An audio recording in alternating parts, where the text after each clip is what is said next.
Istanbul میں جاری مذاکرات افغان طالبان کی ہٹ دھرمی کے باعث اب تک نتیجہ خیز نہ ہو سکے۔ افغان وفد سرحد پار دہشت گردی اور حملے روکنے کی تحریری ضمانت دینے سے انکاری ہیں۔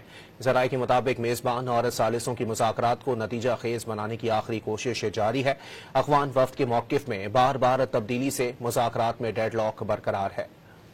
دہشت گردی کے خاتمے کے لیے پاکستان اور افغان طالبان رجیم کے درمیان استنبول میں مذاکرات ایک بار پھر شروع ہو گئے۔ کابل سے ملنے والی ہدایات پر افغان وفد کی ہٹ دھرمی نے بات چیت کا عمل مزید پیچیدہ بنا دیا۔ پاکستان اور ترکیہ سمیت ثالثوں کی جانب سے آج مذاکرات کسی نہ کسی نتیجے تک پہنچانے کی آخری کوششیں کی جا رہی ہیں۔ ذرائع کے مطابق ثالثوں اور میزبان ترکیہ کی کوششوں سے دونوں وفود پھر مذاکرات پر آمادہ ہوئے۔ افغان عبوری حکومت کی ہٹ دھرمی کے باعث مذاکرات گزشتہ روز تعطل کا شکار ہو گئے تھے۔ پاکستان اور افغان طالبان کے درمیان تیسرے دن مذاکرات 18 گھنٹے تک جاری رہے۔ ذرائع کے مطابق افغان طالبان کے وفد نے متعدد بار ٹی ٹی پی اور دیگر دہشت گرد تنظیموں کے خلاف کارروائی کے مطالبے سے اتفاق کیا، لیکن حتمی اتفاق نہیں ہو سکا۔ میزبانوں کی موجودگی میں بھی افغان وفد نے اس بنیادی مسئلے کو تسلیم کیا۔ تاہم کابل سے ملنے والی ہدایات کے باعث افغان طالبان کے وفد کا موقف بدل جاتا ہے۔ مذاکرات کے دوران کابل سے ملنے والی غیر منطقی اور ناجائز مشورے ہی بات چیت کے بے نتیجہ رہنے کے ذمہ دار ہیں۔ پاکستان اور مصالحت کاروں کی کوشش ہے کہ افغان طالبان کی ہٹ دھرمی کے باوجود مذاکرات کے آخری دور کو نتیجہ خیز بنایا جائے۔